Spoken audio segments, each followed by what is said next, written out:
Europe 1, Daphné Burki.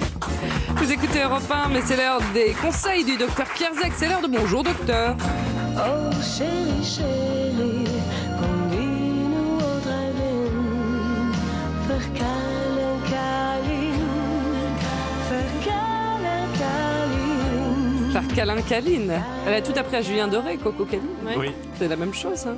C'est Marie-Myriam, évidemment, qui chantait. Sympa, mais nous sommes cette chanson. vendredi et c'est le moment de se faire des câlins, des petites câlinettes et de donner des câlins non seulement parce que c'est bon pour la santé, mais c'est aussi excellent pour notre ADN. C'est encore meilleur d'ailleurs pour l'ADN de nos bébés. Alors qu'est-ce que c'est que cette histoire, docteur? Bonjour Daphné, bonjour à tous. Des câlins, pas des câlins coquins, hein, des câlins, les enfants qui sont câlinés. En fait, ça modifierait la séquence de l'ADN dans les cellules du cerveau du nouveau-né. Vous vous rendez compte, c'est-à-dire que le fait de câliner, ça va modifier notre patrimoine génétique. Et notamment, on sait que le stress, ça va pousser certains gènes à multiplier leurs copies. Ils vont se répliquer un peu vite. Et ces brins d'ADN, on appelle ça des gènes sauteurs, ce copier-coller, qui parfois a copié-collé un peu vite avec des erreurs, eh bien, va être modifié par la câlinothérapie. Jusqu'à quel âge vous considérez Mais- quelqu'un comme un nouveau-né?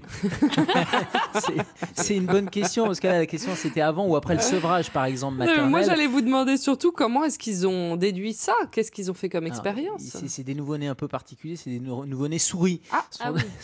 Sur des souriceaux qui ont été plus ou moins maternés. En fait, ils ont pris deux groupes. Ils ont pris un premier groupe qui était constitué de femelles petites souris, dont le comportement a été observé avec un comportement de mère attentionnée, protecteur attentionnée. Puis il y avait un second groupe où il y avait des des souris qui rhinocéros. étaient clairement moins attentionnées. Voilà, des souris un peu D'accord. rhinocéros avec leurs souriceaux.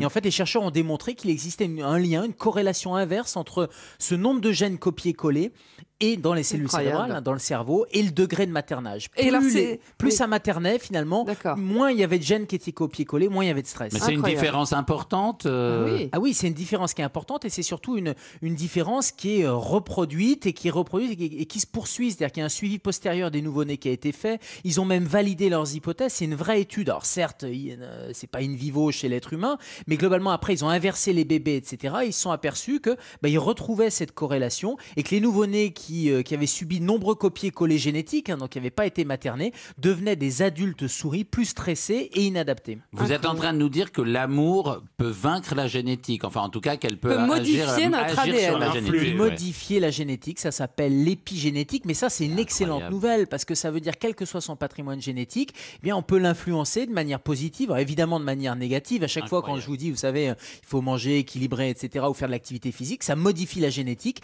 Mais là, dès les premiers instants de vie, dès les premiers mois, il y a une modification et pourquoi pas une modification in utero aussi. Quand on dit, vous savez, il faut faire écouter de la musique, Oui, avoir oui. un Ah oui, environnement plutôt sain, plutôt apaisant, là aussi ça joue et ça jouerait même en préconceptionnel, avant même la conception. Même Quand faire on de dit au papa l'autonomie attention, aussi. fumez pas, ne prenez pas d'alcool, etc., c'est que tout ça pourrait avoir aussi un impact sur l'ADN et sur les chromosomes. Mais attention, le câlin, faut se laver les mains avant. Oui. Faut se laver les mains avec le Vous câlin. parliez du papa, mais chez les adultes, est-ce qu'il existe des études qui montrent les bienfaits des câlins, de la câlinothérapie? Alors, pas de la câlinothérapie, mais le fait de déstresser, vous voyez, le fait de faire de la méditation. Il y a de plus en plus d'études qui montrent que la méditation, le fait de s'apaiser, diminue les hormones de stress. Alors, on n'avait pas encore ce lien hormones du stress, en particulier l'adrénaline, le cortisol, avec le lien génétique, mais on voit qu'il y a des zones cérébrales qui s'allument différemment. La méditation et donc le câlin, par extension, le fait de ralentir Oui. un peu, d'avoir de l'amour, de la bienveillance plutôt que du stress, ça joue sur les hormones et ça jouerait probablement sur la génétique. Donc ça Mais ouvre ça plein veut de dire que le perspectives. manque de câlins d'un nouveau-né ou même un peu plus tard, ça peut expliquer le développement de certaines maladies? Ah, bah oui.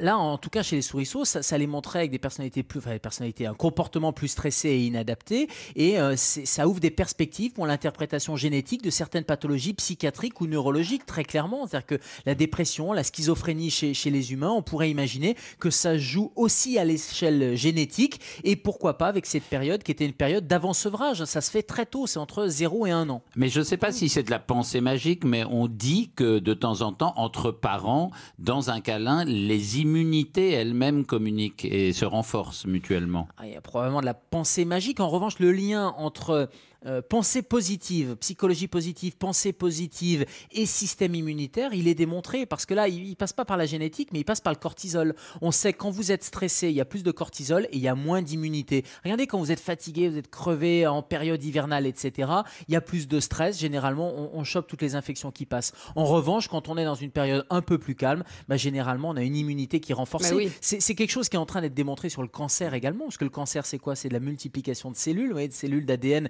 qui se multiplient un peu vite, qui font des erreurs de réplication, de multiplication, et qui prolifèrent, et ça donne le cancer. Et on sait qu'il y a un lien entre stress, alors de là à dire que ça déclenche, ou au contraire que ça permet de faire régresser, on en est loin, mais en tout cas, c'est des pistes qui sont extrêmement intéressantes. Mais pour revenir au câlin, en tout cas des débuts, on voit apparaître un peu partout dans le monde des bars à câlins. Oui, ça existe, pour se faire simplement câliner. Vous pensez que ces bars, ça peut remplacer des pharmacies ou des psychanalystes pour lutter contre la dépression? Je sais pas, est-ce que ça doit être remboursé par la sécurité sociale? Je sais Moi, pas. ça a tendance à me stresser, en fait, les gens dans la rue qui veulent me faire un câlin comme ça. C'est quand même assez stressant, quoi, parce qu'ils rentrent dans votre intimité. Donc là, c'était des câlins, c'est extrêmement maternel. Là, vous voyez, c'est la souris avec le petit souriceau, c'est la maman avec son bébé. Vous voyez, on est en territoire connu. Bertrand? Gérald qui dit ça comme si ça allait lui arriver 3 fois par jour. Moi, ça me stresse, les gens qui Mais veulent Non, me mais faire des câlins dans il y la a des rue. gens qui proposent gratuitement de vous faire des câlins. Voilà, avec des Quasiment, pancartes. Bertrand, parce que je travaille dans un hôpital qui s'appelle l'Hôtel-Dieu, qui est sur le parvis de Notre-Dame à Paris. Et à Paris, souvent, quand il y a ces opérations câlins, ils se mettent sur le parvis de Notre-Dame. Et là, à chaque fois que je rentre à l'hôpital ou que je sors, ils veulent me prendre dans les bras. Et alors, vous les évitez? Vous faites quoi? Vous lavez les Je mains? vous dis, ça me Vous leur dites stresse. de laver les mains